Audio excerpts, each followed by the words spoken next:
আসসালামু আলাইকুম। পঞ্চম শ্রেণীর বিজ্ঞান বই নিয়ে তোমাদের সাথে ধারাবাহিকভাবে আলোচনা করছি। তার ধারাবাহিকতা এখন পঞ্চম অধ্যায় নিয়ে আলোচনা করব। বিজ্ঞান বইয়ের পদার্থের গঠন। আমরা পদার্থের গঠন নিয়ে একেবারে সব কিছুর ধারাবাহিকভাবে দেখব।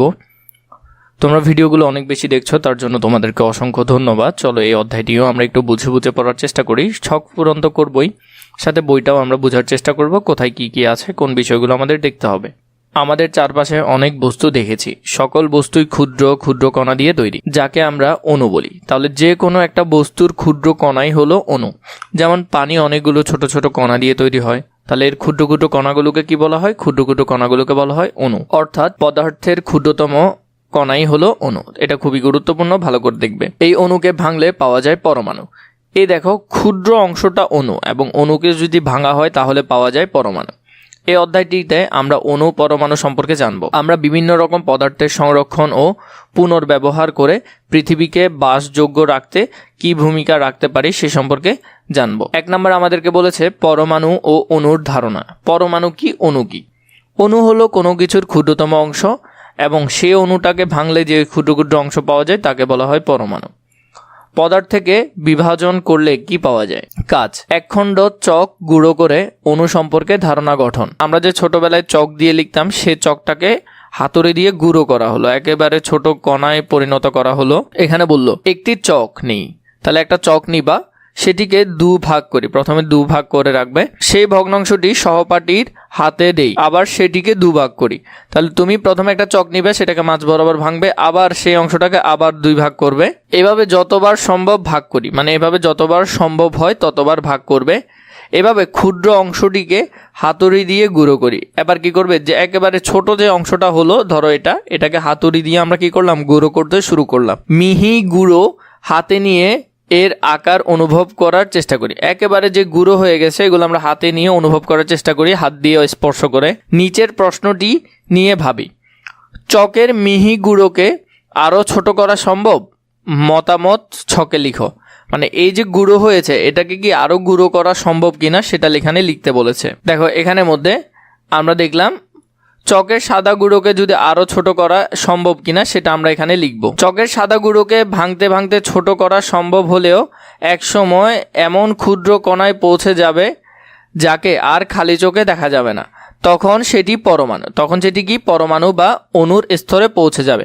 তাই চকের গুঁড়ো অসীমভাবে ছোট করা যায় না, এটি সীমা পর্যন্তই ছোট করা সম্ভব। তুমি তোমার মন্তব্যটা ছোট করে তোমার এখানে লিখবে। সারসংক্ষেপ।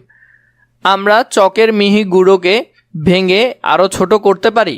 ছোট করতে করতে ক্ষুদ্র একটি অংশ পাবো, যা খালি চোখে দেখা যায় না। এটিকে ভাঙলে আর পদার্থের বৈশিষ্ট্য বজায় থাকে না। পদার্থের চেয়ে ছোট অংশই হলো অণু। তাহলে পদার্থের চেয়ে ছোট অংশই হলো কি, এর অণু। পরমাণু ও অণু সম্পর্কে আরও কিছু জানি। যে কোনো পদার্থের গাঠনিক একক হলো পরমাণু। যে কোনো পদার্থের গাঠনিক একক হলো কি, পরমাণু। মৌলিক পদার্থের ক্ষুদ্রতম কণা, যাকে আর ভাঙা যায় না এবং পদার্থের বৈশিষ্ট্য ধারণ করে, তা হলো অ্যাটম বা পরমাণু। তাহলে পরমাণুর আরেক নাম অ্যাটম। অ্যাটম শব্দটি গ্রিক অ্যাটমোস শব্দ থেকে এসেছে, এর অর্থ হলো অবিভাজ্য। তাহলে অ্যাটমোস শব্দ থেকে এসেছে, কোন দেশীয়? গ্রিক শব্দ অ্যাটমোস থেকে। এর অর্থ হলো অবিভাজ্য। এই অ্যাটম বা পরমাণু এতই ছোট যে এদের খালি চোখে দেখা যায় না, এমনকি শক্তিশালী অণুবীক্ষণ যন্ত্র দিয়েও দেখা যায় না। এক বা একাধিক পরমাণু মিলে তৈরি করে অণু। আবার অণুকে ভাঙলে পাওয়া যায় পরমাণু। অণুকে ভাঙলে কি পাওয়া যায়? পরমাণু পাওয়া যায়। যে পদার্থের অণুতে একই ধরনের পরমাণু পাওয়া যায় তাকে মৌলিক পদার্থ বা মৌল বলে। তাহলে এখানে কি বলেছে? যে পদার্থের অণুতে একই ধরনের পরমাণু পাওয়া যায়, যে পদার্থের মধ্যে একই ধরনের পরমাণু পাওয়া যায় তাকে বলা হয় মৌলিক পদার্থ বা মৌল।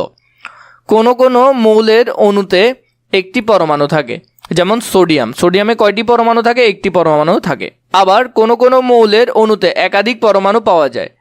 অক্সিজেনের অণুতে 2টি পরমাণু থাকে। অক্সিজেনের অণুতে কয়টি পরমাণু থাকে? 2টি পরমাণু থাকে। কোনো কোনো পদার্থের অণু একাধিক রকমের পরমাণু দিয়ে গঠিত, এদেরকে বলে যৌগিক পদার্থ বা যৌগ।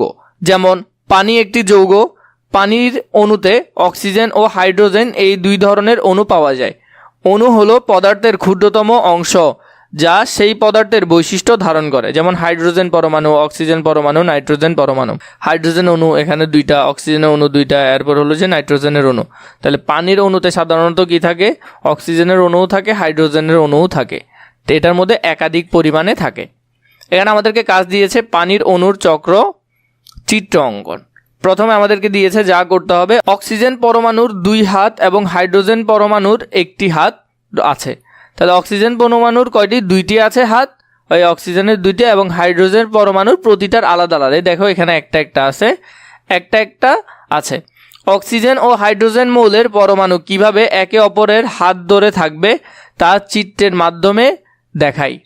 তাহলে এখানের মধ্যে আমাদেরকে প্রথমে বললো, এটিকে আমরা যদি একটি অক্সিজেনের পরমাণু